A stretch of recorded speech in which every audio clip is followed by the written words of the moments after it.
Ég segi þá fund í bæjarstjórn Settan, þetta fundur númer 3445, 19. fundur ársins og ég ætla að byrja hérna á að leita afbrigða og leggja til að taka út 7. lið á dagskrá og fresta honum til næsta fundar mögulega og síðan að setja inn á dagskrá áætlun fundi sem verður þá 10. liður á dagskrá þessa fundar. Þeir sem geta samþykkt það, gefið merki. Það eru 11, takk fyrir það og vek athygli á því að við höfum áformað að vera með seinni umræðu fjárhagsáætlun á þessum fundi en hún flyst yfir til næsta fundar sem verður þá, í næstu viku, 11. En við göngum þá til dagskrár og fyrir okkur liggur dagskrá í 11 liðum, 10 liðum, ætla ég að segja, ég var fór að telja, 10 liðum og fyrsti liður að dagskrá fjárhagsáætlun Akureyrarbæjar 2019-2022, framkvæmdaáætlun og til máls tekur bæjarfulltrúi Andri Teitsson.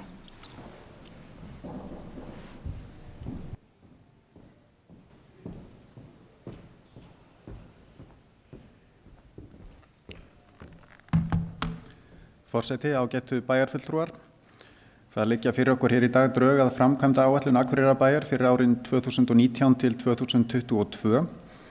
Ég vil byrja á að fjalla stuttlega heildarmyndina sem að við okkur blasir. Þannig á þessum 4 árum gert ráð fyrir fjárfestingu upp á 13.586 milljónir króna ef við horfum á bæði A og B hluta. Það eru talsvert miklir peningar. Til dæmis eru það 722.000 krónur á hvert mannsbarn í sveitarfélaginu. Árlega erum við því að gera ráð fyrir frá 3 milljörðum og upp undir 4 milljarða, mest á árinu 2019 en minnst 2021. B-hlutin vegur þungt í þessum tölum eða samtals 7.650 milljónir sem eru 56% af heildinni. Norðurorka ein og sér með áætlaðar fjárfestingar 5.046 milljónir, mest í hitaveitu en einnig umtalsvert í fráveitu og rafveitu. Hafnasamlagið áætlar 1.283 milljónir, félagslegar íbúðir 1.165 milljónir, strætisvagnar Akureyrar 106 milljónir og bifreiðastæðasjóður 50 milljónir. Eftir stendur þá A-hluti sveitarsjóðs með áætlaða fjárfestingu 5.936 milljónir á 4 árum eða á bilinu 1.300 til 1.600 milljónir árlega. Stærstu fjárhæðirnar í þessu eru í flokknum eignasjóður gatna 2.041 milljón sem reyndar nettótala að frádregnum áætluðum tekjum af gatnagerðargjöldum sem eru 720 milljónir. Þannig að heildartalan sem við áætlum að verja til fjárfestingar í eignasjóði gatna 2.761 milljón. Þá eru fræðslu og uppeldismál stórliður 1.649 milljónir. Æskulýðs- og íþróttamál 845 milljónir, félagsþjónusta 336 milljónir, sameiginlegur kostnaður 900 milljónir og nokkri litlir liðir samtals 175 milljónir. Ég vil svo gera aðeins nánari grein fyrir nokkrum þáttum í þessu. Í fræðslu og uppeldismálum ætlunin að leggja 950 milljónir til byggingar nýs leikskóla við Glerárskóla sem verði tilbúinn 2021. Þá gert ráð fyrir á næstu 2 árum að leggja 300 milljónir í endurbætur á eldra húsnæði í Glerárskóla en þar eru meðal annars brunavarnir og loftræsing ekki í nógu góðu lagi. 240 milljónir eru ætlaðar í stækkun á Lundarskóla sem myndi þá gerast 2022. Þar það sérstaklega matsalurinn sem of lítill. Þá eru ætlaðar 70 milljónir til að bæta umferðaröryggi við Giljaskóla og þá megin hugmyndin að færa bílastæði norður fyrir skólan til að minnka bílaumferð akkurat við innganginn í skólan.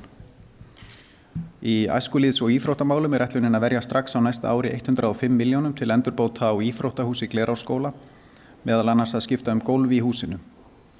Þá eru 730 milljónir samtals á næstu 4 árum ætlaðar til uppbyggingar íþróttamannvirkja almennt og koma þar vitaskuld mörg verkefni til álita en það nokkuð ljóst að það verður meðal annars litið til íþróttastefnu bæjarins þar sem að meðal annars gert ráð fyrir svokölluðu 3 eða 4 kjarnamódeli við þá umræðu.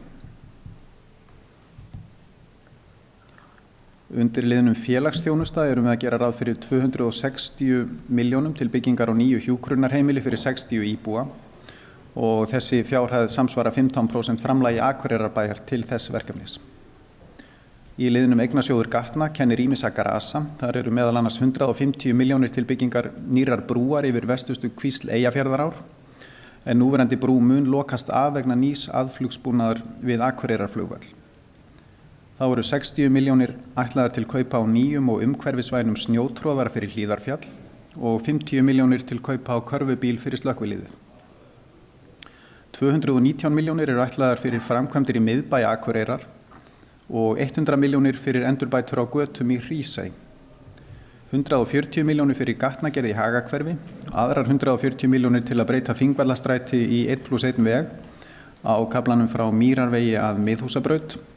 Þetta mun vonandi draga úr hraðakstri og auka öryggi barna og annara sem þurfa að komast gangandi eða hjólandi yfir götuna. Það ekki lengur þörf á 2 akreinum í hvora átt á Þingvallastræti eftir að Borgarbraut og Miðhúsabraut voru gerðar. Undir sameiginlegum kostnaði gert ráð fyrir 600 milljónum króna til ráðhús og fyrst eru það 50 milljónir króna strax á næsta ári til endurbóta á afgreiðslu og fleira í núverandi ráðhúsi að Geislagötu 9, meðal annars til að tryggja öryggi starfsfólks. En svo gert ráð fyrir 500 milljónum króna á árinu 2022 til að hefja byggingu á nýju ráðhúsi sem myndi vera ætlað að hýsa þá starfsemi sem núna í Geislagötu 9 en einnig í leiguhúsnæði í Glerárgötu 26 og hluta þeirra starfsemi sem í Rósenborg.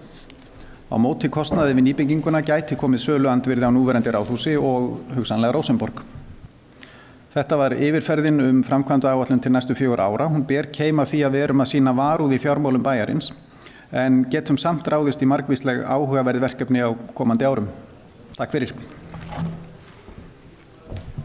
Þá bæjarfulltrúi Andri Teitsson lokið máli sínu, orðið laust. Þar sem fleiri hafa ekki næstekundi máls bæjarfulltrúi Ingibjörg Ísaksson.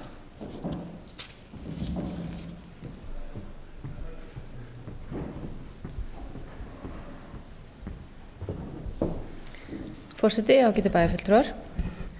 Mér langaði svona aðeins þess að koma hérna upp og ræða framkvæmdina við leikskólan, nýja leikskólan með Glerárskóla sem fyrirhugað að taka í notkun árið 2021. En framkvæmdir á Glerárskólareitnum verða þær viðamestu og dýrustu á næstu 4 árum hjá okkur. Þetta stærsta framkvæmd þessa kjörtímabils.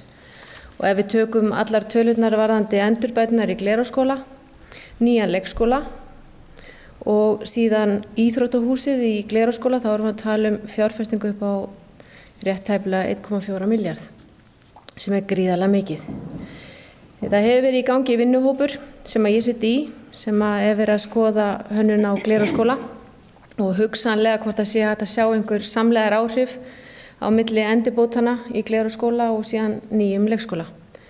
Eftir mikla vangaveltur og pælingar fram og tilbaka þá var niðurstaðan sú í raun að við myndum byggja stakstæðan leikskóla fyrir 130 börn, þar sem eru 7 deildir og 2 deildir eru áætlaðar fyrir ung börn.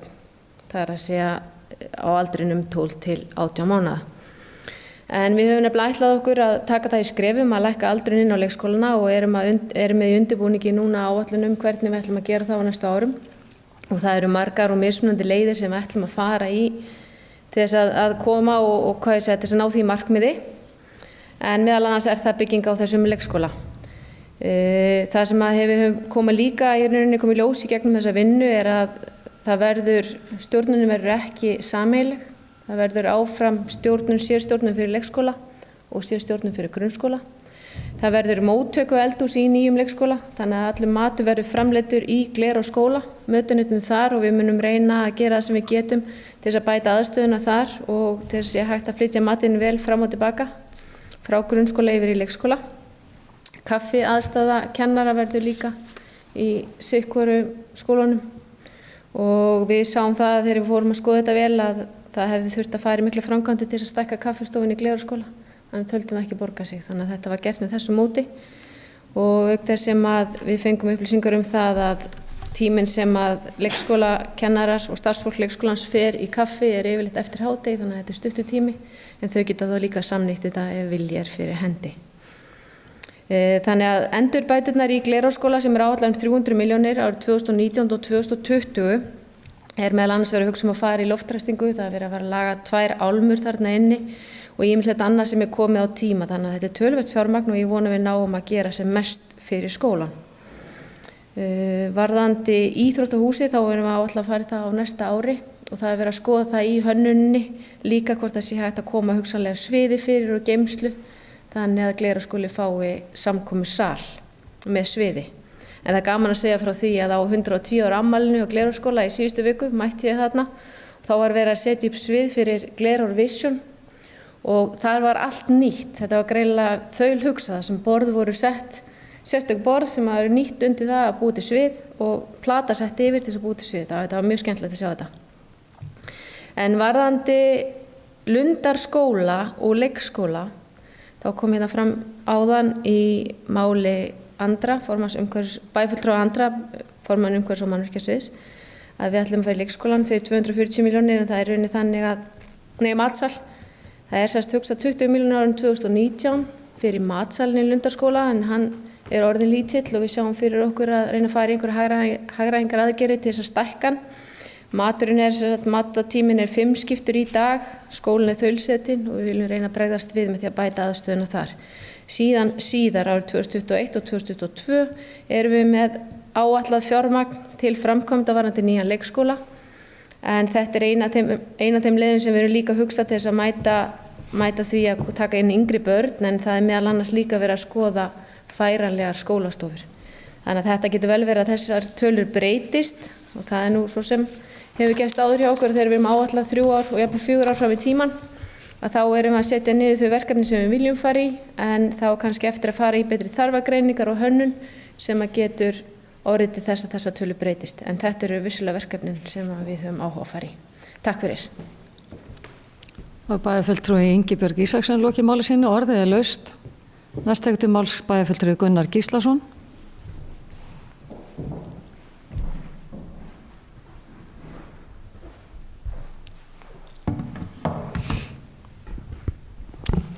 Forseti og ágætu bæjarfulltrúar. Varðandi þessa framkvæmdaáætlun eins og hún liggur núna fyrir, það var svona eitt og annað sem hægt að ræða í henni og það kannski sérstaklega þessi snýr að leikskólamálum. Nú heyra sögusagnir af því að það að fara að leysa svona ákveðin vanda og fjölga rýmum með því að fjölga einhverjum bráðabirgðarrýmum til þess að koma börnunum fyrir. Það allt í góðu lagi að gera það til bráðabirgða en það sem að ég hefði talið eðlilegast að gera væri að það speglaðist í þessari framkvæmdaáætlun að menn væri að sýna af sér þann dug að ætla að klára þetta verkefni á þessu kjörtímabili. Ég sé ekki að það drepi nokkurn bæ að leysa það verkefni. Það myndi þýða það að við þyrftum að gera ráð fyrir því að það bættust hérna við það bil 159 framtíðarrými til viðbótar því sem fram kemur og bætist við í Glerárskóla húsinu það bil. Og þá það byggt á þeim tölum sem liggja fyrir en það fæðingum hefur vissulega fækkað og börnum þar að leiðandi fækkað en við viljum gjarnan að börnum fjölgi þannig að þetta lágmarkstala. Og það náttúrulega þannig ástand í bænum að íbúum fjölgar hægt og lítið sem ekkert og eins og kom fram hérna á síðasta bæjarstjórnarfundi að þá bara skiptir það máli hvers konar umræða á sér stað hérna leikskólamálin hvort að ungt fólk vill setjast hérna að. Þetta eitt af grundvallaratriðunum í þjónustunni sem bærinn og á að veita. Það að geta sinnt þessu málum þannig að sómi sé að. Það hlýtur því að vera keppi eins og framkom í kosningabaráttu núna í vor að þessi mál verði leyst með sóma. Og það gerum við bara einfallega með því að bæta við rýmum, byggja ný rými, framtíðar húsnæði, þannig að við getum hort jákvætt til framtíðar hvað þetta varðar. Og þá ég ekki að kalla eftir því að hér verið byggðar einhverjar hallir. Það má líka aðeins fara að hugsa þessar byggingar aðeins upp og nýtt. Og það reyndar kemur mér verulega óvart það sem að kom fram í máli bæjarfulltrúa Ingibjargar Ísakssonar rétt áðan, hvernig menn ætla að leysa þessi mál í viðbyggingu eða nýjum leikskóla sem byggður við Glerárskóla. Ef að fara að byggja móttöku eldhús og sérstakan sal og þarframandi götum í nýjum leikskóla í staðinn fyrir að reyna að búa til einhvers konar samlegð í þessu, það finnst mér skrítið. Og ef ég að miskilja eitthvað þá ég bara leiðréttur núna eftir. Það greinlegt að það á að byggja nýtt stjórnunarrými í leikskólanum til viðbótar í stjórnunarrými sem í grunnskólanum, sem hefði náttúrulega verið skynsamlegast að sameina með einhverjum hætti, spara þar með fermetra, það bara hlýtur að vera. Það eru til hugmyndir og leiðir sameiginlega stjórnun slíkra skóla sem að mér finnst nú að væri kannski ástæðu til að skoða áður en að teknar frekari ákvarðanir. Og það alveg greinlegt að náttúrulega fara að leggjast aðeins í við það hvað þarna í gangi. Við höfum ekki fengið miklar upplýsingar það. En það nefnilega í þessari áætlun eru náttúrulega ákveðnir þættir sem að væri þá vert að skoða líka í tengslum við þetta. Hvernig ætlum við að leysa þetta verkefni að byggja bara fleiri leikskólarými? Það kostar peninga? Jú, það kostar peninga. Það liggur ekkert í hendi fyrir það að það verði byggð 60 hjúkrunarrými hérna á þessum árum. Við höfum í raun ekkert í hendi fyrir ríkinu það. Mér vitanlega. Kannski getum við beðið með ráðhúsbyggingu í cirka 1-2 ári viðbót að klára þetta verkefni frekar. Það reyna að setja 600 milljónir í það dæmi. Fyrir svo utan það að hér hvergi minnst á til dæmis bílastæðahús í miðbænum sem var áður inni, þá ekki verið að huga neitt að því að það verði farið í frekari uppbyggingu miðbænum á þessu tímabili. Það verður ágætt að vita hvað meirihlutinn að hugsa í því sambandi. Vegna þess að það alveg morgunljóst að ef að verður farið í frekari uppbyggingu í miðbænum,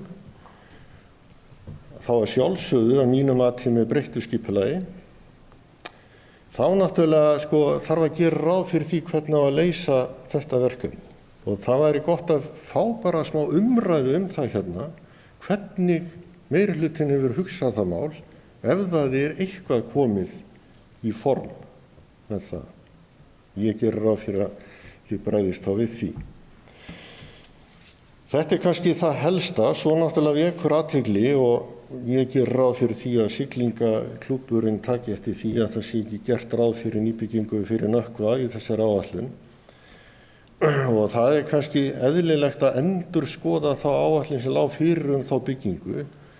En það líka spurning þegar búið að gefa svona undir fótinn með það að fara í svona framkvæmdir, hvernig við ætlum þá að leysa þetta verkefni. Þá búið að ræða við viðkomandi aðila það hvernig á að fara í það verkefni. Það þrýstingur á okkur á mörguleyti frá íþróttafélaginu líka að koma hérna inn, losa til dæmis Akureyrarvöll, fá hann þá hugsanlega undir eitthvað annað hjá bænum og KA flytji með sitt upp á sitt svæði. Eitthvað að fara að velta því fyrir sér og það þessi atriði kannski sem væri ágætt að fá smá umræðu hérna. Og þess vegna varpa ég þessum spurningum líka hérna fram. Eitthvað að gerast í þessu. Svo kemur kannski upp aðeins á eftir þegar búið að veita einhver svör. Takk. Það bæjarfulltrúi Gunnar Gíslason lokið máli sínu, næst tekur til máls bæjarfulltrúi Sóley Björk Stefánsdóttir.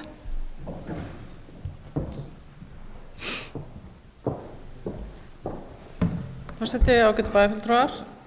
Mér langaði nú að segja að ég svona tiltölulega ánægð með þessa framkvæmdaáætlun af því að mér finnst hún vera hófstillt og mér finnst að við eigum að hugsa okkur mjög vel áður en við förum í framkvæmdir og kannski eins og bæjarfulltrúi Gunnar nefndi hérna áðan þá sitjum við kannski pínu í súpunni með aðstöðunni hjá Nökkva þar sem ekki var hugsað til enda alveg þegar að Nökkva var gefið undir fótinn þær framkvæmdir. Og ég ætla bara að hvetja meirihlutann til þess að eiga bara í góðu samtali við það félag hvernig hvernig þau mál sé farsælast að leysa. Aðalega ástæðan fyrir ég kemur upp að mér langar til að taka undir þessar vangaveltur byggingu að við ættum að huga fyrr að byggingu annars leikskóla, af því að eins og hann leiðilegt hérna í vor þegar við erum í kosningabaráttu hvað vorum ógeðslega sammála, það er nú ágætur kostur við það að við séum ógeðslega sammála, það er svona ætti að vera hægt að drífa í hlutunum og við ættum þá að vera tiltölulega sammála forgangsröðunina. Þannig að ég styð það alveg heilshugar að við flýtum byggingu annars leikskóla og ég get alveg tekið undir það að skoða að nýtt ráðhús eða hvernig sem að ný staðsetningar ráðhús því verði ýtt til hliðar. Persónulega held ég að mætti alveg hugsa betur varðandi uppbyggingu í íþrótta. Ég veit nú ekki nákvæmlega hvað er verið að tala svo sem með þessar upphæðir sem eru settar inn þarna í uppbyggingu og íþróttamannvirkjum. En ég held að við ættum að hugsa vel og hvort að það rýmar þá örugglega við framtíðar hugmyndir svona samþættingu skóla og frístundastarfs og ég held að við ættum og við erum líka að vinna forvarna áætlun sem væri ágætt að skoða líka áður en við förum í. Þannig að það er eitthvað sem ég held að megi alveg skúpa til líka. Ég er mjög spennt fyrir því að við leysum þessi leikskólamáli eins og við bara vorum næstu því öll sammála að gera á þessu kjörtímabili. Þannig að ég vil bara taka undir þessa pressu að kannski hugsa þetta aðeins betur. En ég hlakka til að heyra umræðina. Það hefur bæjarfulltrúi Sóley Björk Stefánsdóttir lokið máli sínu, orðið er laust. Næst tekur til máls bæjarfulltrúi Andri Teitsson.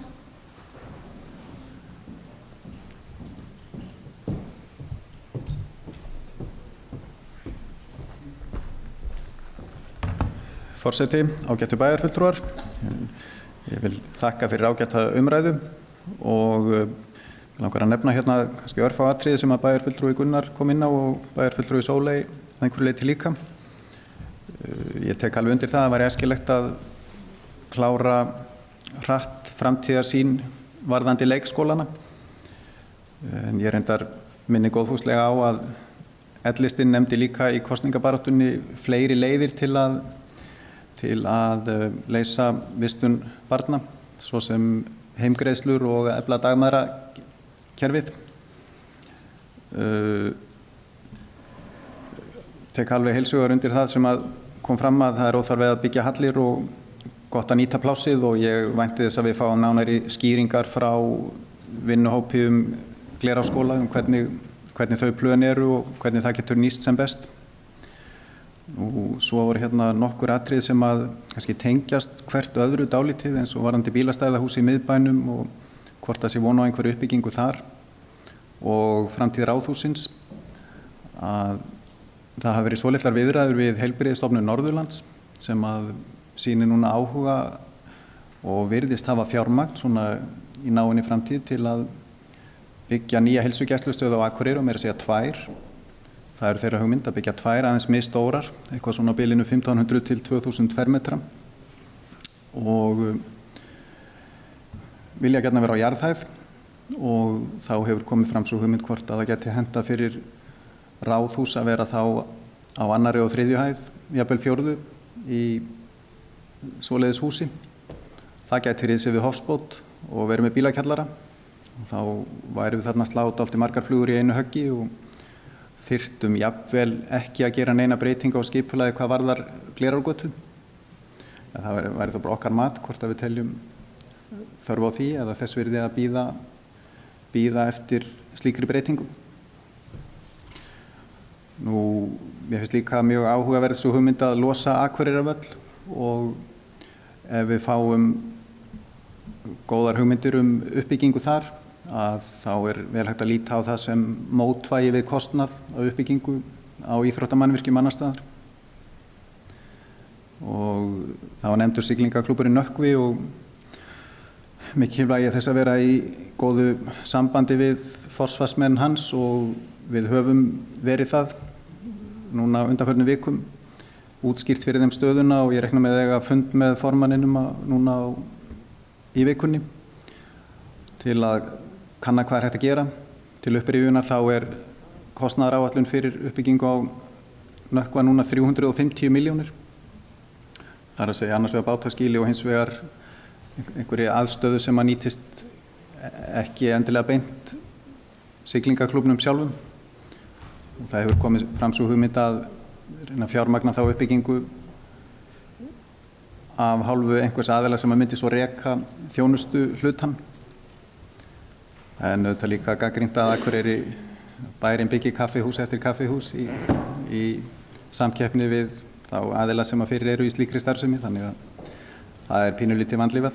En ég vona að ég hafi svarað einhverja af þessum spurningum. Takk. Það er bæjarfulltrúi Andri Teitsson lokið máli sínu. Næst tekur til máls bæjarfulltrúi Ingibjörg Ísaksen.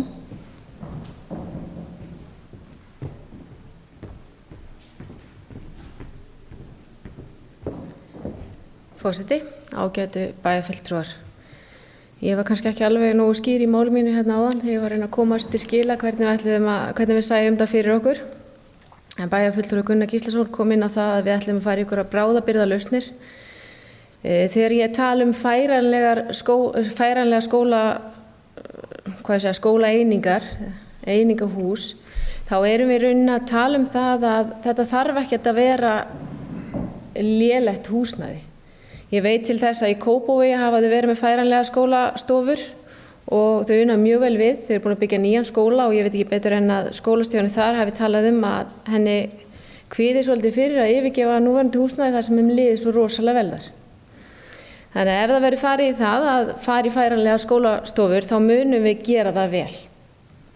Og það er gert ráð fyrir því að núna er staðan þannig að árið 2019 þá ætlum við að taka niður 17 mánaða gömul börn inn í leikskóla bæjarins. Það er áætlað að þá verði 100-110 börn á aldurinn 12-16 mánaða í bænum, miðað við þá þróun sem hefur verið undanfarin ár. Ekki 150, heldur 100-110. Með tilkomu Glerárskóla munum við bæta við 90 rýmum. Og þá er búið að taka inn í það að við munum halda áfram með rekstur neðra húsins í Pálmholti en munum leggja af reksturinn í efra húsinu. Við verðum áfram með lautina í Glerárskóla. Með tilkomu færanlegra kennslustofa þá erum við að tala um það að við komum 40 börnum þar inn. Þá erum við að tala um 30-40 börn sem verða eftir á þessum aldri og við viljum mæta foreldrum þeirra barna með hugsanlegum jöfnunargreiðslum sem eru komin inn í fjárhagsáætlun núna varðandi þau börn sem komast ekki inn við 17 mánaða aldri. En þá munum við færa það niður í 12 mánaða, sem þýðir það að þeir foreldrar sem koma börnunum sínum ekki inn í leikskóla borga samt sem á það sama gjald og þau væru í leikskólum. Og síðan erum við líka að skoða heimgreiðslu fyrirkomulag. Þannig að þeir foreldrar sem vilja vera heima með börnin sín fá þá greitt og það skapa líka rými inn í leikskólanum. En það er vissulega að mörgu að huga þegar við förum í þessar áætlanir því þetta er ekki bara bygging. Við þurfum að hugsa líka um starfsemina. Og við gerum ráð fyrir því að fjölgun leikskólakennara með þessu fyrirkomulagi verði 20-25 einstaklingar. Ef við reiknum með 4 börnum á hvert starfsmann. Það þarf líka að huga því hvernig byggingarnar verða. Það þarf að taka tillit til ungra barna, varðandi útirýmin, skiptiaðstöðu og vinnuaðstöðu starfsfólks. Þannig að síðan er kannski, og ekki síst er líka það að við þurfum að halda áfram að þrýsta á það að ríki standi við sitt og komi fæðingarorlofinu upp í 12 mánuði. En annars var það ekkert mikið fleira. Jú, varðandi kannski samlegar áhrifin á Glerárskóla og leikskólanum með Glerárskóla, þá erum við búin að skoða þetta vel. Og þegar ég tala um móttöku eldhús, þá er ég að tala um það að það þarf að vera lítil aðstæða til þess að geta tekið á móti matnum, geta vaskað upp og fleira fyrir starfsfólkið í Glerárskóla, leikskólanum þar. En það verður öll framleiðsla á mat verður í Glerárskóla. Það er samlegin. Við skoðum líka varðandi kaffiaðstöðu starfsfólks, en það var þannig og líka stjórnunarálmuna. En staðan var þannig að ef við ætlum að fara í það framkvæmdi þá hefði það kostað það mikið að það var hagkvæmara að gera þetta með þessum hætti. Getur vel verið að þetta breytist á leiðinni, þetta er bara rétt fyrstu skrefi núna í hönnuninni, við þeir eru að raða þessu niður í leikskólan og við höfum ekki fengið neinar upplýsingar frekar, þannig að það mun bara, þegar það verður ljóst þá munum við koma þeim upplýsingum til ykkar. Takk fyrir.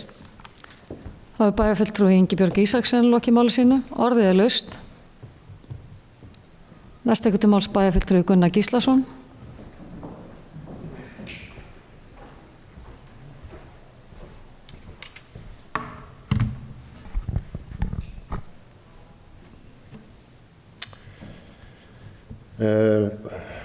Forseti ágætu bæjarfulltrúar, takk fyrir þessi svör. Ég reyndar átta mig ekki á því ennþá hvort að menn sjá fyrir sér að það verði hafnar einhverja framkvæmdir að viti í miðbænum og hvernig menn hafa þá hugsað þetta með bílastæðuhúsið.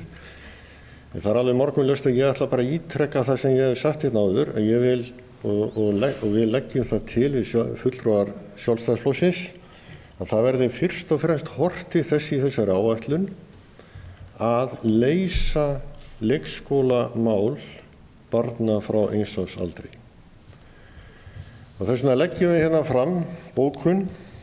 Bæjarfulltrúar Sjálfstæðisflokksins leggja til að framkvæmdaáætlun verði endurskoðuð með tilliti þess að sumarið 2022 verði komið í notkun þá að minnstakosti 120 ný framtíðarrými í leikskólinn til viðbótar þeim rýmum sem bætast við þegar ný leikskóli rís við Glerárskóla. Þá verði hægt að taka inn í leikskóla öll 1 árs gömul börn. Það er afar brýnt að leysa þetta verkefni vel að hendi ef á að fjölga barnafólki í bænum, sem undirstaða þróunar samfélagsins. Við teljum að þetta eigi að vera forgangsmál og þá leggjum við einnig til að inn í áætlunum verði tekin að nýju bygging bílastæðahúss í miðbænum í þeirri von að fyrr en seinna verði hafist handa við uppbyggingu þar. Ég ætla að orða þetta þannig að við verðum að klára þessi mál þannig að vel sé staðið að þessu með börnum okkar. Hvort sem ef við ætlum að fara að byggja lausastofur hér og þar, það er bráðabirgðalausn. Það er að byggja húsnæði sem kostar minna í byggingu heldur en 900 milljónir eins og þarna verið að leggja til. Og ég ætla bara að taka tillit til þeirra upplýsingar sem komið hérna fram að þetta væri svona 110 ríflega börn sem þarna ræðir, en ég gerir ráð fyrir því að börnum eigi að fjölga meir á næsta ári. Ég er bara sannfærður um það. Þannig að við leggjum þetta allavega hérna til að þetta verði endurskoðað með tilliti til þess að bregðast við þessu máli. Þetta liggi þá fyrir þegar kosningu lýkur 2022 að þá verði þetta mál leyst. Og við þurfum að horfa til þess í þessu sambandi að leikskólinn við Glerárskóla, hann átti upphaflega að vera tekinn í notkun árið 2019. Upphaflega var það 2019, 2020, 2021. Hvað verður svo? Málið er það að þetta er búið að taka óhemju langan tíma og þess vegna er full ástæða til þess að byrja að fullu undirbúning nú þegar til þess að reyna að koma þessum málum fram í tíma. Takk. Það er bæjarfulltrúi Gunnar Gíslason lokið máli sínu. Orðið er laust. Ef fleiri hafa ekki hvatt sér hljóðs þá næst tekur til máls bæjarfulltrúi Guðmundur Baldvin Guðmundsson.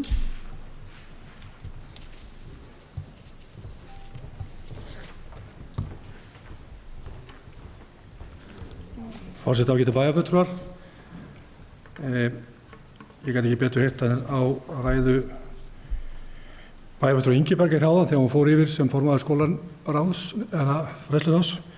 Fór hún yfir hvernig við værum að leysa það mál sem við öll vorum sammála í upphafi kjörtímabilsins að leysa, og eitt af því sem við erum að gera með þessari tillögu okkar er í rauninni að leita, við vissulega erum að fara í Glerárskóla sem er dýrbygging, en við erum á árunum 2022 að gera ráð fyrir að leysa þetta með ódýrari hætti, þar að segja færanlegum rýmum, sem við teljum í rauninni að sé að mörguleyti skynsamlegt þegar við erum að skoða til framtíðar. Við erum dálítið mikið að byggja kassana og við þurfum aðeins að reyna átta okkur hvernig staðan er. Þannig eru þá minnst að leysa málin, þannig eru að setja inn rými sem að hugsanlega nýtast og geta nýst til framtíðar með öðrum hætti, en ég held að þetta sé nú ákveðin lausn og það sé ekki verið, og eins og kom fram í máli Ingibjargar, þá var alltaf verður ekkert, það var einhver slakað aðbúnað barna og starfsmanna í þeim húsnæðum, og það er eins og hún benti á að þá hefur þessi svona húsnæði verið notuð í Kópavogi með góðum árangri. Þannig ég held að við séum að horfa til þess að gera þetta metnaðarfullt og erum þá að ná að leysa það mál sem við tölum upphafi kjörtímabilsins. Við erum að leysa vandamál barna og fjölskyldufólks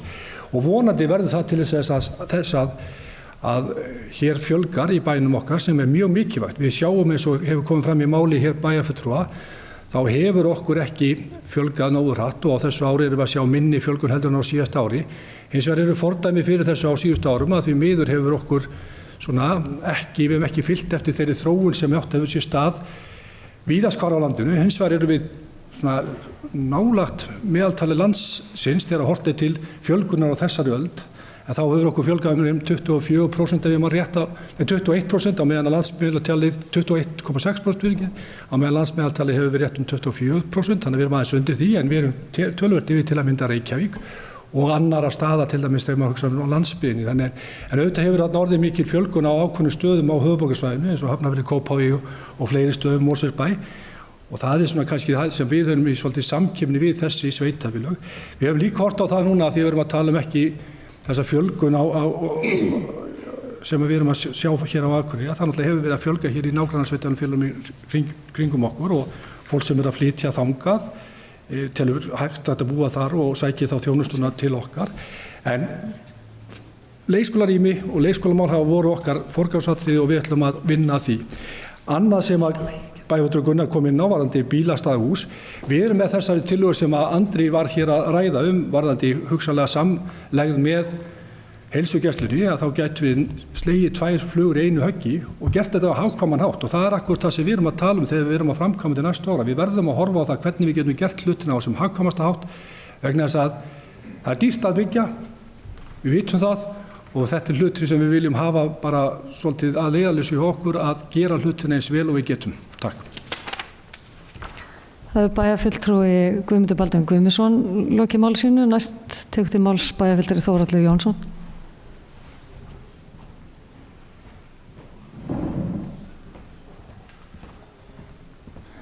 Forseti, ágætu bæjarfulltrúar. Ég fagna því að heyra Andra tala uppbyggingu í miðbænum og samvinnu eða samtvinna þetta heilsugæsludæmi og bílastæðakjallara og jafnvel ráðhús.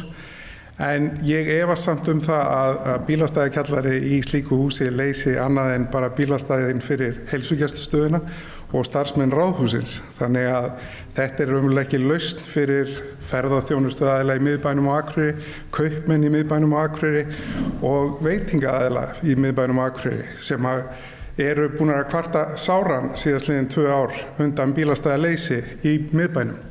Þannig að ég held við verðum að horfa til þess að við þurfum meiri lausnir í þessum málum heldur en bara bílastæðakjallara undir einhverju einu húsi sem að rétt myndi þjóna þá þeirri starfsemi sem í því húsi væri. Takk. Það er bæjarfulltrúi Þórhallur Jónsson lokið máli sínu og þá ætla ég að biðja varaforseta að taka við stjórn fundarins og gefa mér orðið. Já, bæjarfulltrúi Hallabjörg Reynisdóttir hefur beðið orðið. Forseti, ágætu bæjarfulltrúar, ætla að þakka fyrir umræðina og til þess að mæta eða bara meiri hlutinn óskar þá bókað undir þessu lið. Meirihluti bæjarstjórnar Akureyrar setur fræðslumál í forgang og ætla með metnaðarfullum hætti að koma til móts við þarfir barnafjölskyldna. Uppbygging leikskóla við Glerárskóla og Lundarsel á kjörtímabilinu auk aðgerða til að fjölga dagforeldrum og niðurgreiða kostnað við vistun barna hjá dagforeldrum eru sett á oddinn í fjárhagsáætlun og framkvæmdaáætlun Akureyrarbæjar. Takk. Bæjarfulltrúi Hallabjörg Reynisdóttir hefur lokið máli sínu og ég færi aftur stjórn fundarins. Já, og orðið er laust. Næst tekur til máls bæjarfulltrúi Sóley Björk Stefánsdóttir.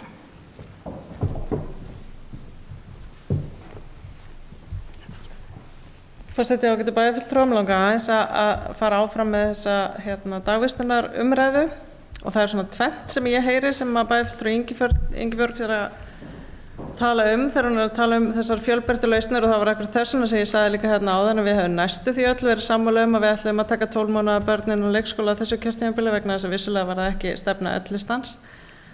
Mig langar að segja hérna að mínu mati og fleira fólks þá er þetta dagforeldrakerfi og mér finnst svona ég held að vera svona allavegna fyrir utan ellistan sammála að það væri ekki nógu gott vegna þess að með því væri við að útvista vandamálunum sem að felast í því að kerfið, ef við ætlum að taka 12 mánaða börn inn í leikskóla, þá þarf leikskólakerfið að vera sveigjanlegt. Og það ætlum við að leysa einhvern veginn með dagforeldrar sem eiga þá væntanlega að taka sveigjanleikann, það að segja stundum hafa nóg að gera, stundum hafa ekkert að gera. Og þetta finnst mér ekki gott út frá þeim sem að starfa í þessu kerfi.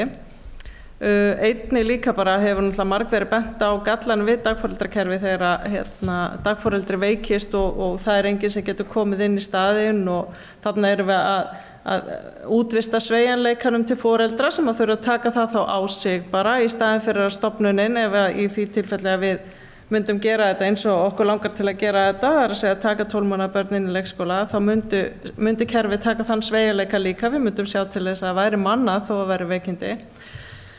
Og svo kannski það sem mér finnst svona óþægilegast af öllu í þessum hugmyndum hugmyndur heimgreiðslu og nú langar mér bara til að spyrja meirihlutann, teljið þið að jafnrétti hafi verið náð hérna í þessu samfélagi?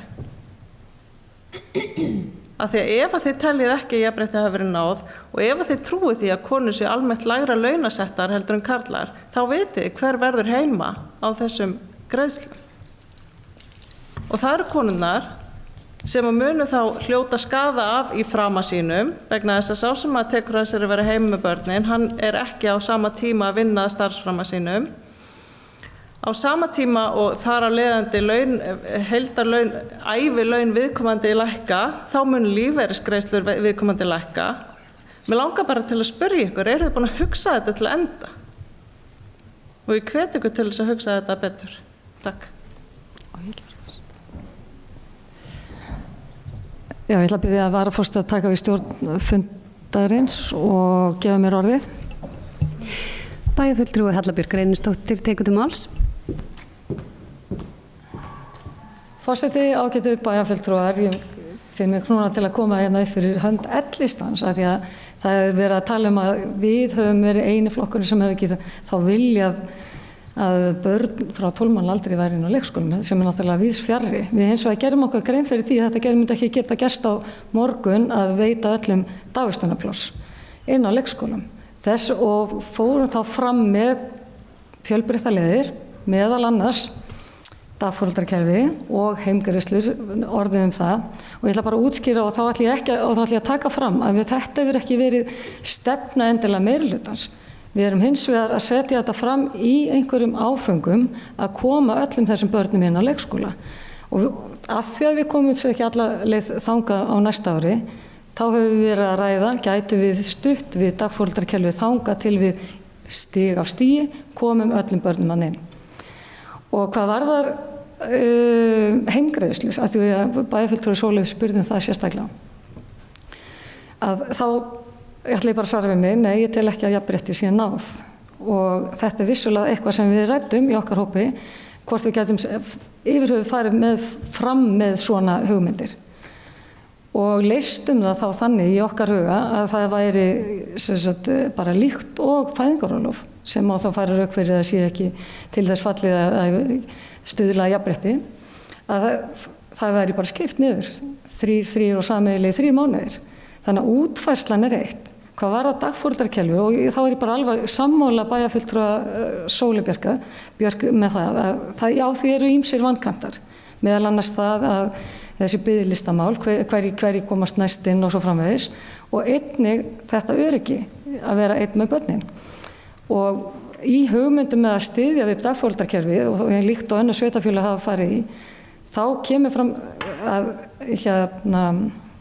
áhersla á að ýta undir og dagforeldrar séu þá 2 saman og einnig að takir við styrkjum eða einhverju stuðningi frá bæjarfélaginu, þá hlýtur líka að gefa eftir hvað varðar biðlista og það gæti verið í umsjá sveitarfélagsins. Og þetta aftur útfærsla. Þannig að ég segi bara, við stefnum endilega þangað að öll börn frá 12 mánaða aldri komist inn á leikskóla, en við gerum bara raunsæ. Við gerum þetta ekki á morgun. Þannig að þangað til hvernig ætlum við að standa þessu. og þess vegna erum við að koma fram með þessar hugmyndir að stig af stigi komist börnin og foreldrar fái þá bætta þjónustu skulum við segja eða meiri þjónustu frá sveitarfélaginu eftir því sem álíður á kjörtímabilið. Bæjarfulltrúi Hallabjörg Reynisdóttir hefur lokið máli sínu og ég færi aftur stjórn fundarins. Já, takk fyrir það og næst tekur til máls orðið laust, næst tekur til máls bæjarfulltrúi Eva Hrund Einarsdóttir.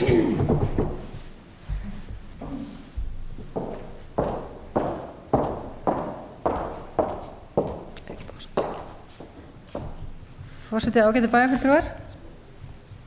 Mér langar aðeins að spyrja út í framkvæmdina á leikskólanum við Lundarskóla. Því að í upphaflegu áætlunum sem að ég sá allavega að þá var gert ráð fyrir að það færu 390 milljónir í þá byggingu. Hvað hefur breyst? Ég gaf mér að þið verið að lengja í tímanum eða er þetta allt í einu orðið helmingi ódýrara, spyr ég. Því að ég gaf mér að þið verið að lengja í tímanum, þess vegna værið í rauninni að bakka út að setja þessi mál í forgang. Það sem við vildum setja það framar. Þannig ég bara spá í núna stendur þetta í 240 milljónum, var upphaflega í 390 milljónum. Hvað gerðist? Hver er breytingin? Á að fara í miklu ódýrara húsnæði eða er verið að lengja tíman frá því sem var upphaflega sett upp? En það er allan okkur skoðun að eins og bæjarfulltrúi Gunnar kom inn á og bæjarfulltrúi Sóley að þetta er okkar forgangsmál, þannig að mér langar bara að fá skýr svör.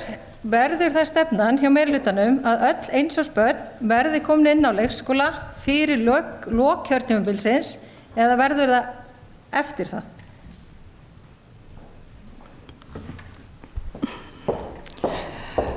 Þá er bæjarfulltrúi Eva Hrund Einarsdóttir lokið máli sínu, orðið er laust.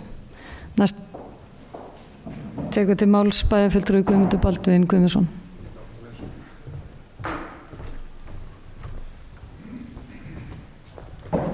Forseti, ágætu bæjarfulltrúar, aðeins mér langar bara aðeins komin inn á þarna því við erum nú að fara í næstu viku í fjárhagsáætlun og við höfum verið að tala hvernig við náum hlutunum saman hjá okkur og svona sjá hvernig við erum að horfa á framtíðina í fjármálum bæjarins og bæjarfulltrúar eru allir nokkuð vel meðvitaðir það hvernig staðan er, sérstaklega eftir við fengum, segjum gula spjaldið á fjármálaráðstefnuna sem hafa sagt að við værum ekki sjálfbært sveitarfélag og við erum að leita leiða til þess í raun að gera hlutina hagkvæmari, reyna að svona gera það, framkvæma og reyna að koma hlutunum betur áfram.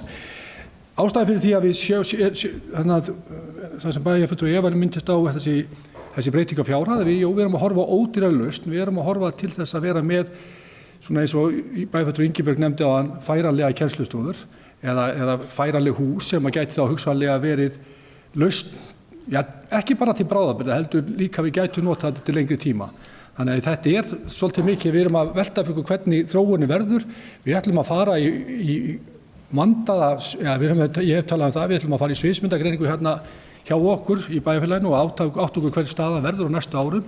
Við munum strax nú í janúar teikna upp þessa 10 ára áætlun framkvæmdir sem eru byggða á þeim 10 ára áætlun sem voru gerðar á sínum tíma og liggja fyrir svona hvernig við sjáum þróuna fyrir okkur og við tekum þetta alltaf breytingum og við erum alltaf að horfa á einhverja svona nýja sín á þetta en þetta er hluti sem við viljum gjarna gera og þessi tillaga þarna með að lækka þessa fjárhæð í Lundarselinu eða sem er tengt Lundarskólasvæðinu er það einmitt til þess að finna út ódýrari lausn en að leysa samt engu að síðu vandan eins og hefur komið hér fram. Ég velti líka fyrir mér að varðandi bílastæðahús að bæjarfulltrúar Sjálfstæðisflokksins hafa komið hér með tillögu að fara í byggingu á einu stykki bílastæðahúsi. Við erum að leita líka þar lausna.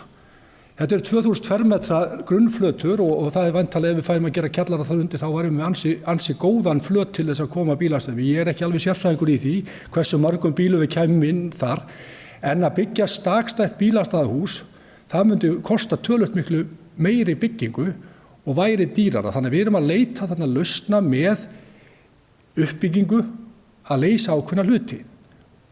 Þetta er bara algjörlega á byrjunarreit og vonandi verður þetta veruleika.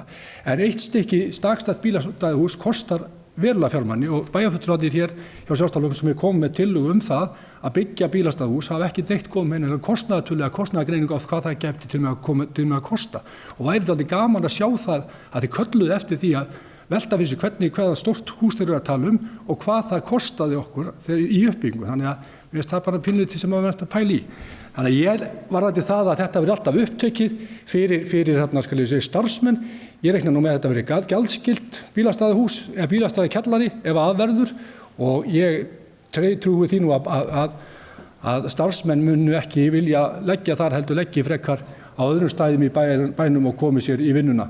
Þannig að þetta ætti að geta nýst, skal ég segja ykkur almennu ferðamannum og sérstaklega á kvöldinu um helgar að þá var þetta mjög gott fyrir ferðamann hér á Akureyri, bara svona til að því sjálfði þetta til haga. Takk. Það er bæjarfulltrúi Guðmundur Baldvin Guðmundsson lokið máli sínu. Næst tekið máls bæjarfulltrúi Hilda Jana Gísladóttir.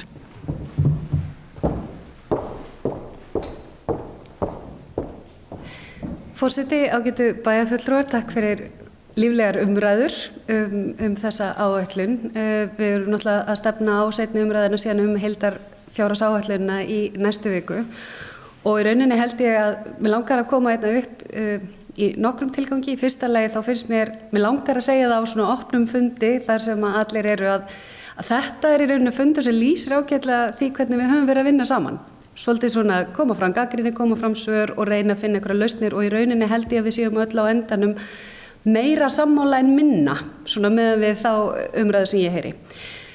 Varðandi þá umræðu sem hefur átt sér stað leikskólamál, þá upplifi ég að minnstakosti í umræðum okkar í meirihlutanum að það sé algjört forgangsverkefni að leita allra leiða til þess að sem fyrst leysa málin varðandi börn frá 12 mánaða aldri. Það sem er þó komið inn á uppbyggingaáætlunina núna er þá leikskóli við Glerárskóla sem ég er alveg sammála ég hefði viljað sjá að hefði geta verið komin fyrr. Það eru langar og strangar útskýringar á því af hverju það en ég hefði viljað fá þær, auðvitað hefði við öll viljað vera búin að sjá hann koma lengra. Varðandi uppbyggingu við Lundarsel þá finnst mér það líka spennandi möguleikar varðandi skólabyggingar almennt, bæði grunn- og leikskóla þegar það er að koma nýja lausnir varðandi færanleg skólarými, að vera ekki með fasta steinsteypu mögulega tóma þegar það sveiflast mikið á milli svæða og húsnæðis. Ef að það eru að sjálfsögðu og það er ekkert verið að tala skyndilausnir sem eru óviðunandi fyrir börn að vera í, það er verið að tala lausnir þar sem að börnum og allt faglegt starf getur farið vel og sómasamlega fram. Þannig að það sem ég er spennt fyrir er sem sagt annars vegar að við séum komið inn á 4 ára áætlun, þessi uppbyggingu við þessa 2 leikskóla. Ég er líka mjög spennt fyrir því að við séum að fara í töluverða uppbyggingu við Glerárskóla, þar sem er þörf á uppbyggingu. Ég er líka spennt fyrir því að skoða ýmsa útfærslur á sem sagt niðurgreiðslu til foreldra sem eru með börn sín hjá dagforeldrum til jafns við það sem er á leikskóla. Ég hef sömu kynjuðu áhyggjurnar og Sóley Björk bæjarfulltrúi nefndi áðan varðandi heimgreiðslur og hef lagt ríka áherslu á það í okkar samtali að ef til slíks eigi að koma þá sé algjörlega ljóst að það verði horft með kynjagleraugunum á máli þar sem að ljóst er að ef valkvætt verkefni er að ræða þá líklega endar það á herðum kvenna. Þannig að við ræðum vonandi þessa heildarmynd en á endanum er ég samt glöð. Við erum að þokast í rétta átt hvað varðar skólamál og þau verða að vera algjört forgangsatriði þessa meirihluta og þessa bæjarstjórnar. Við getum að sjálfsögðu og eigum að takast á við útfærslur. Varðandi bílastæðahús og málefni reynda bara miðbæjarins almennt. Ég er líka glöð að sjá ákveðna fjármuni varið til miðbæjarins yfirleitt. Ég er spennt fyrir því að fara í uppbyggingu á reitunum hérna í miðbænum, hérna við Glerárgötuna og ég held að við þurfum að upplifa fasan að við séum ekki í kyrrstöðu, heldur að við séum að fara að taka markviss skref í uppbyggingu þessa miðbæjar okkar sem er hjartað í bænum okkar. Og ég upplifi að bæði í framkvæmdaáætlun og í starfsáætlun séum við að fara að sjá einhverja hreyfingu í málaflokknum og við þurfum líka varðandi bílastæðahús eða útfærslu á rýmu fyrir bíla að sjálfsögðu að horfa til þess. Mér finnst líka spennandi að skoða þessa möguleika varðandi skrifstofurými fyrir Ráðhús og skoða þetta hvernig hægt að láta slá margar flugur í einu höggi, en við vitum það ekki eins og Þórhallur segir, dugar það fyrir bara þá sem starfa í húsinu aðra? Við vitum það ekki, við erum ekki komið svo langt. Við vitum ekki hvað mögulega ef að færi út í það einhver húsnæði yrðu seld, hver raunverulegur kostnaður verður, við vitum það ekki. Það sem við erum að ákveða að gera er að gera ekki neitt, heldur búa til svigrúmið til þess að segja, heyrðu, nú kýlum við á að eitthvað sé gert og við ætlum að taka frá fjármuni, tíma og pressu á okkur öll til þess að hlutirnir fari að rúlla og horfum einmitt til þess svolítið heilstætt.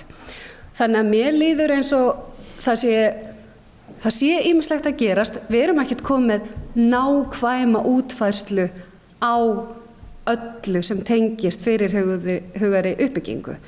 En stóra myndin er mjög spennandi. Ég held að sé spennandi kjörtímabil og spennandi tímar framundan og ég vona að við klárum þetta allt og höldum áfram að rökræða aðferðir og leiðir. En ég er bara mjög stolt af þessari áætlun og hlakka til að taka seinni umræðinu fjárhagsáætlun í næstu viku. Það er bæjarfulltrúi Hilda Jana Gísladóttir, lokið máli sínu, næst tekur til máls bæjarfulltrúi Þórhallur Jónsson.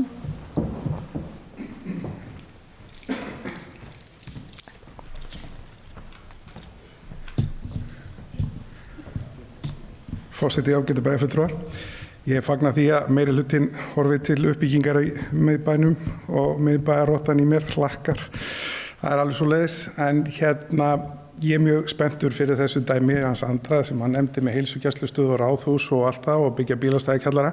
En við erum að útskýra samt fyrir Guðmundi að þú tekur 2005 metra lóð sem eru bílastæði í dag og gerir bílastæðikjallara, þá farið jafn mikið af bílastæði. Þú bætir ekki við bílastæðir nema þú gerir fleiri hæðir fyrir bíla. Þannig að ástandi breytist ekki neitt. Eykur starfsemina, eykur á vandann, en eykur ekki bílastæðin. Vegna þess að þessi lóð í dag undir bílastæði. Þannig að við erum ekki með lausn á þessu máli þarna. Við þurfum fyrst, og við erum búin að benda á það ítrekað, sjálfstæðismenn, að fyrsta aðgerð hér í miðbænum þarf áður en að verður farið að byggja á einhverjum öðrum lóðum sem að taka í burtu þau bílastæði sem í dag, að þá þarf að koma úrlausn á þessu máli. Bæði fyrir bæjarbúa, þá sem vilja sækja miðbæinn og eins fyrir okkar gesti sem eru ferðamenn hér á sumrin sérstaklega. Takk fyrir. Það er bæjarfulltrúi Þórhallur Jónsson lokið máli sínu og orðið er laust. Það er fleira næst tekur til máls bæjarfulltrúi Hlynur Jónsson. Forseti, ágætu bæjarfulltrúar. Mér langar nú aðeins að byrja á leikskólamálunum. Við erum náttúrulega öll hjartanlega sammála að leysa þessi mál og öll hefum viljað sjá leikskólan koma miklu fyrr heldur en hann ætlar að koma. Með útfærslu á restinni, svona með hvernig allir tala hérna, þá hefði ég haldið að við getum sess bara niður saman og leyst það dæmi. Ég held að það ætti ekki að vera mjög flókið. Með þetta hús sem Andri nefndi áðan og að færa okkur í annað hús með heilsugæslu. Ég er mjög spenntur fyrir því að fá bílastæða kjallara, ég hef alltaf sagt það, til frambúðar fyrir Akureyri, með bílastæða hús alveg hræðilega ljót og þau eru yfirleitt þannig að það enda með að þau eru rifin, því að það vilja allir hafa þetta ofan í jörðinni en ekki upp úr henni. Þannig ég held að við ættum nú að reyna að finna einhvern flöt á því að koma þessu niður í jörðina, hvernig sem við gerum það. Það var nú eitthvað eitt annað sem ég langaði að tala um. Varst þú að heilda hana? Það kemur sérna, ég má koma aftur upp einn kemur á milli. Takk. Það er bæjarfulltrúi Hlynur Jónsson lokið máli sínu og orðið er laust. Næst tekur til máls bæjarfulltrúi Eva Hrund Einarsdóttir.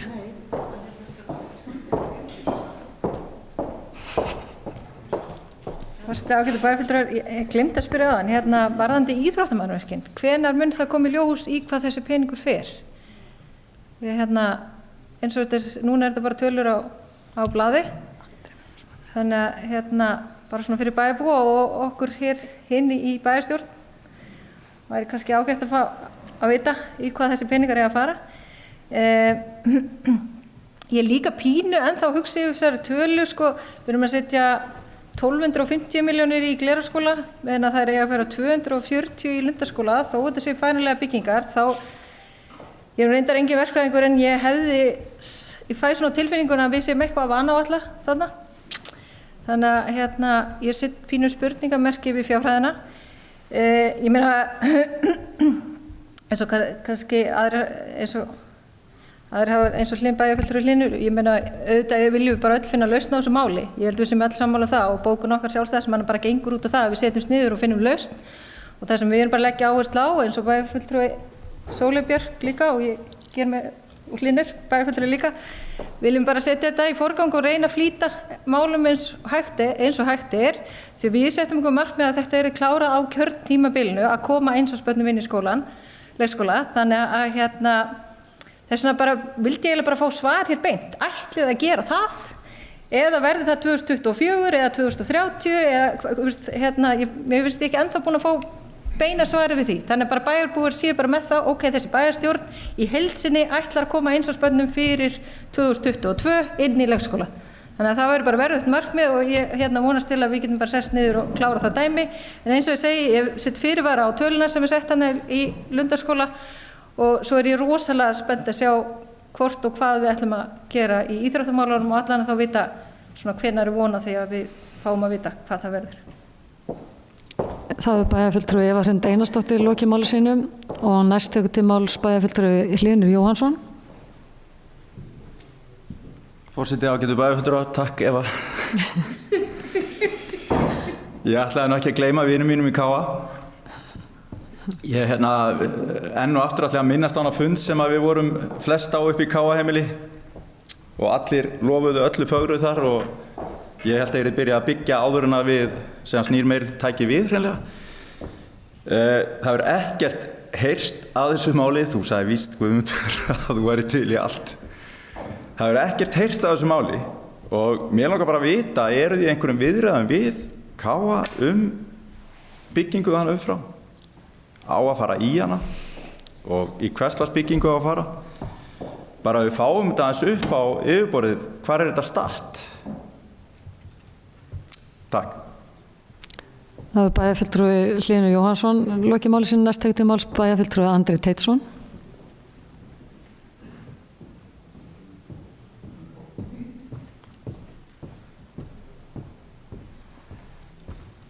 Forseti, ágætu bæjarfulltrúar. Ég vil fyrst nefna það sem að bæjarfulltrúi Eva kom inn á varðandi kostnað við leikskólarými við Lundarskóla, að sú tala ekki mikið ígrundu á þessu stigi, sú sem í framkvæmdaáætluninni, það verður bara að viðurkennast og ef það þarf meiri pening til að leysa málið þar, þá munum við að sjálfsögðu taka það upp þegar nær dregur og þegar við vitum betur hvað við þurfum að gera og viljum gera.